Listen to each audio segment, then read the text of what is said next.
Ayan guys. Kanina pa. Hi. Continuation lang to ng... Hindi pinipili ko kaintit na ano. Tingnan nyo na naman guys ang aming i-harvest na naman na to, no?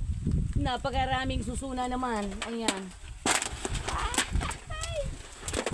Napakabilis kumuha ng suso guys. Ayan. Kukunin mo lang yung palatang ng inyog. Kita nyo, ang dami na. Ayan guys.